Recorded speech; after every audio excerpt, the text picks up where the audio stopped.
Thank you. I think. Thank you. Before I begin my presentation, I'd like to break from protocol and correct my very gracious hosts. I am not the director of Regavim. I'm the director of the international division of Regavim. We have a very, very capable director general. His name is Meir Deutsch.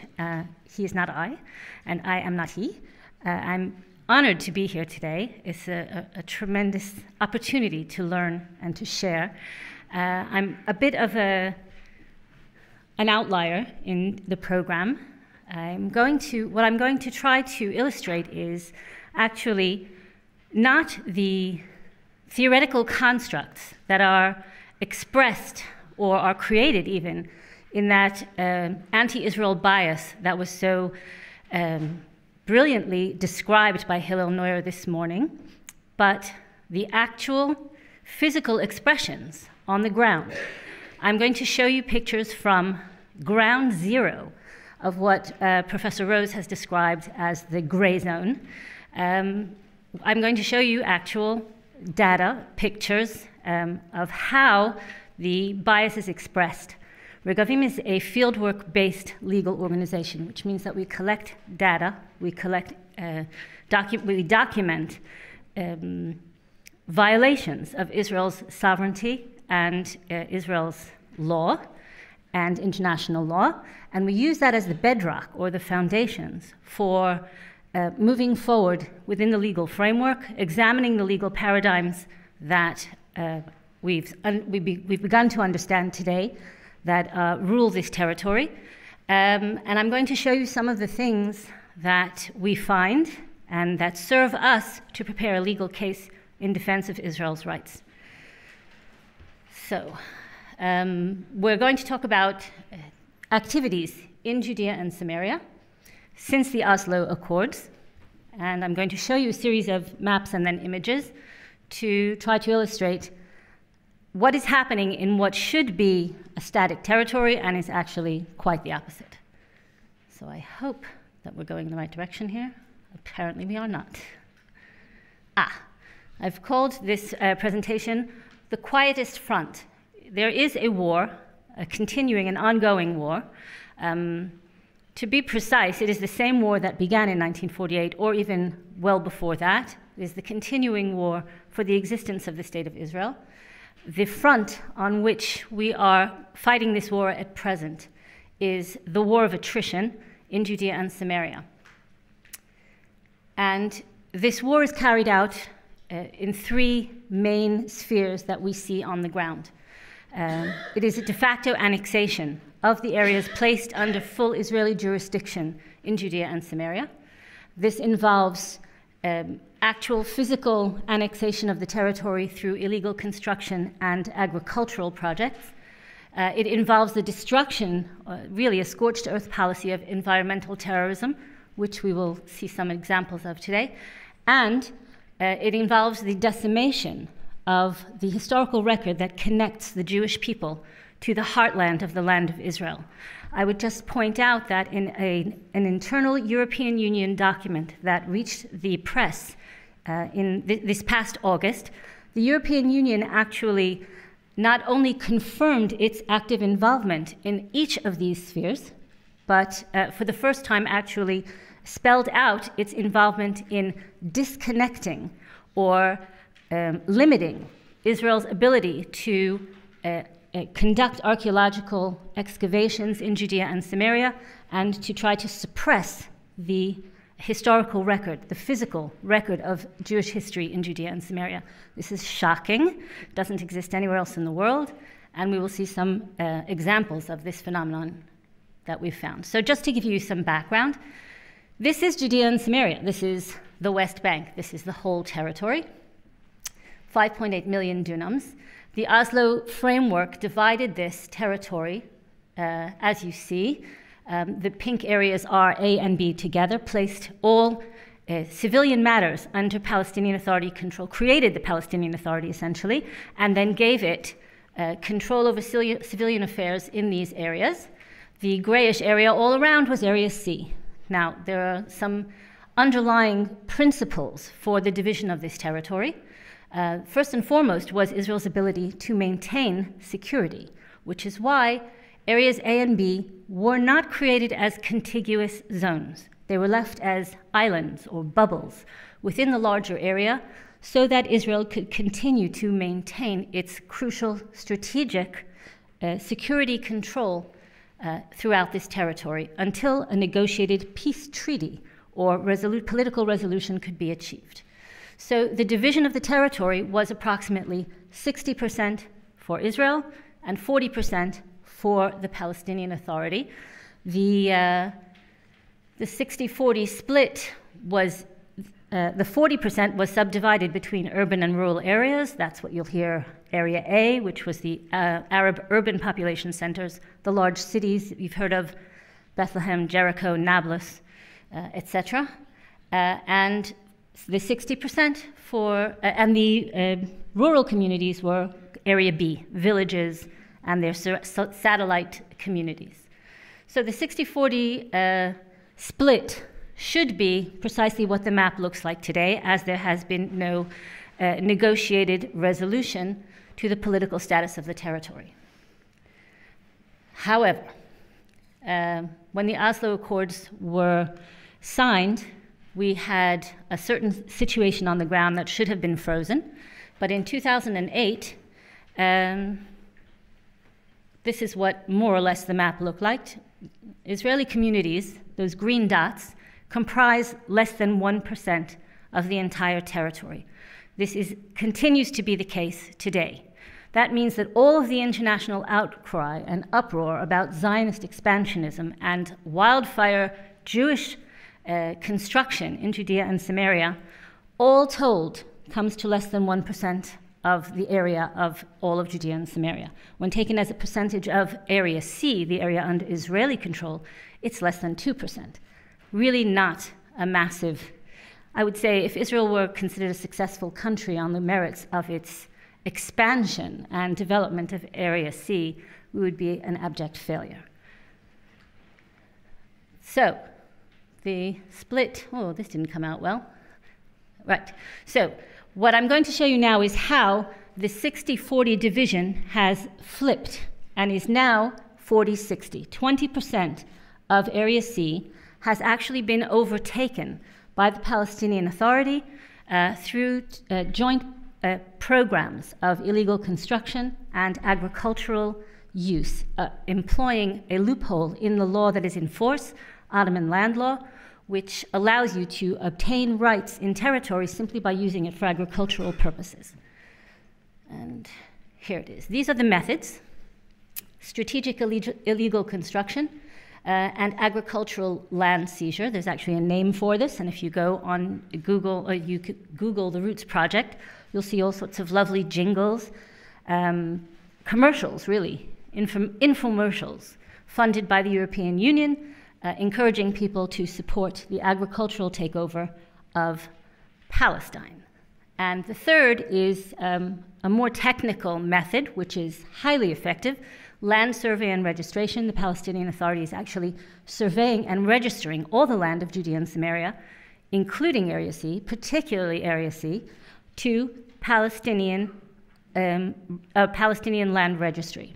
This is illegal and continues apace with the full support of the European community, the European Union, and member states. So, in 2008, essentially, the map began to change drastically with the launch of the Fayyad Plan. The Prime Minister of the Palestinian Authority, Salam Fayyad, announced in 2008 that the Oslo framework was over, would be abandoned, and because it would not bring the Palestinians the state they deserved, and therefore the new policy would be one of unilateral de facto creation of a Palestinian state on all of the territory of Judea and Samaria. This completely not only violates the spirit of the Oslo Accords, but the law, the Oslo Accords being the only existing legal framework at this point. And they announced this publicly, and shockingly enough, the European Union almost immediately, 11 months later, officially adopted the Fayyad Plan, in violation of its own signature on the Oslo Accords. In 2009, when the Fayyad Plan was launched, there were approximately 30,000 illegal Arab structures in Judea and Samaria. After 10 years of unfettered implementation of the Fayyad Plan, that number had doubled to nearly 60,000 structures. By 2021, only 2 years later, it had risen to almost 73,000 structures. In 2021, as you can see there, it covered a massive proportion. That's how we lost this 20% of Area C. And this is what the curves look like when you map them out graphically. But I'd like to show you this map, and if our technical people can assist me here, I'm going to show it to you in greater resolution. Are you able to switch to the other slide? Back there? People back there? No, it's not. Oh, we're working on it. Hold on. There it is, behind. Okay. So this just gives us a lot better resolution. This is what Regavim, the organization that I work for, specializes in. We map out the entire territory. So we're going to look at this in much greater resolution, but I'd like to show you, just to give you an idea of what you're looking at. The map of all of Judea and Samaria. In black, what you see is developed areas under Palestinian Authority control, areas A and B. The striped areas, the sort of grayish areas around them, are areas under Palestinian Authority jurisdiction that are empty and available for construction. This is an important aspect of this conversation, because often the charge that you will hear leveled against the State of Israel is that we are oppressing the Palestinians by not allowing them to build, and they have to live somewhere, so they build illegally in Area C. Well, we examined this claim and found it completely false. 70% of the territory already under Palestinian Authority jurisdiction is empty and available for construction, requires no Israeli intervention, permission of any kind. The Palestinian Authority, as one of the largest recipients of international aid in the world, can use the resources at its disposal, both financial resources, technical resources, and land resources, to solve its problems for generations if it so chooses. Instead, what it does, can you expand the resolution of this frame? More, the other way. The other way. Zoom in. Right. So what else you see on this map is all the blue areas are the Jewish communities, and all the dots, the yellow and orange dots, are different layers for the different periods that we examined of illegal construction by the Palestinians. What you'll notice is not only the quantity, but the extremely crucial strategic quality. You notice the stranglehold around Jerusalem? There should be a pointer here. Well, Jerusalem there, and all of these dots all around it. You'll notice on all of the main roads, massive construction in order to take control of the roads. Construction, massive construction, to disconnect the Jewish communities of Judea and Samaria from one another and to keep them from growing. And we've mapped all of this out. Now, we also hear claims very, very often in the United Nations and in the European Union, well, the Arabs build illegally, but so do the Jews. So we checked that out as well. The sum total at the moment of illegal Arab construction in Area C is over 81,000, 81,317 to be exact, illegal structures in Area C. And the number of illegal Jewish structures in Area C, hold on, 4,100. So when you compare 81,000 strategically placed structures to 4,000 that are 85% of them within legal Jewish communities, you understand that we are comparing apples and oranges, as they say, from where I come from. So I'm going to run through some slides quickly, if I can. Can you send me back to my presentation? Great. Okay. So here we have, we mapped out also, this is the map of agricultural land seizure. This takes advantage of the fact that Israeli law has never been applied, and the outdated system of Ottoman land law is still enforced by the Israeli system, which encourages Arab commandeering of of the open spaces in Judea and Samaria. This is supported by Israeli Supreme Court decisions that allow these rights to be applied only to Arabs and not to Jews, meaning if a Jew plants a tree, he obtains no rights in the territory, but if an Arab does, he does obtain rights. And this is used to great advantage by the Palestinian Authority. I'm going to run through a whole lot of slides now quickly because I'm running out of time. But what you see here is one of the surveying teams of the Palestinian Authority surveying land. The community that you see in the background is actually Efrat, a Jewish community in Gush Etzion. And I've taken some pictures out of the Palestinian Ministry of Local Government's website to show you all the planning. This is all supported by the European Union. They have planned out every inch of Judea and Samaria and registering the land. Over 600 full-time employees of the Palestinian Authority are involved in land survey and registration. The Civil Administration of Israel employs 12 people to do this job. I've just brought you a very quick, one of our studies was to examine one of the main weapons used by the Palestinian Authority in this annexation, and it is the weaponization of schools. They build schools with European Union support or individual European countries, and then build a whole village around it. It's a very, very serious political, humanitarian charge if Israel actually pulls down a school. So this has been used to great advantage, and you can see that they have been building them on archaeological sites within blue lines of existing Jewish communities and in other extremely problematic areas. This is a map that we are going to publish very, very shortly, a full study of environmental terrorism in Judea and Samaria. The yellow dots are garbage dumps. We have garbage dumps, we have scrap yards, we have massive heavily polluting charcoal kilns that are poisoning everyone in the area. The Palestinian Authority actually purposely sets these things up on the verge, at the very, very verge between areas B and C. So, it would be a whole political problem, and the State of Israel has done nothing to prevent it. So we have these sorts of garbage dumps all over Judea and Samaria. We have massive burnings, we have blank screens, we have, this is one of our favorites. This one happened during the Corona shutdown. This is just outside our offices. We actually filmed trucks dumping all of this garbage here. Eventually we sued the government, they cleaned it up, and now it's even bigger because after the cleanup, which the Israeli taxpayer paid for, they started dumping again and no one stopped them. So I'm going to run through some slides. This is the Beit Fajar quarry, completely decimated this entire area. We have raw sewage running into Nahal Prat. We have all sorts of toxic burning, unsorted trash, electronic garbage.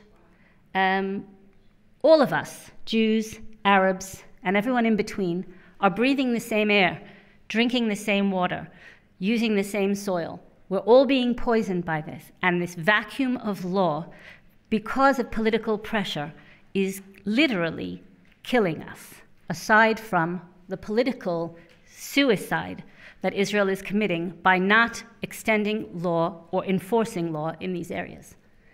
So I'll just depress you a little more before this is actually built on one of the most important archaeological sites in the Middle East. It's built on one of the Hasmonean fortresses in the Judean desert.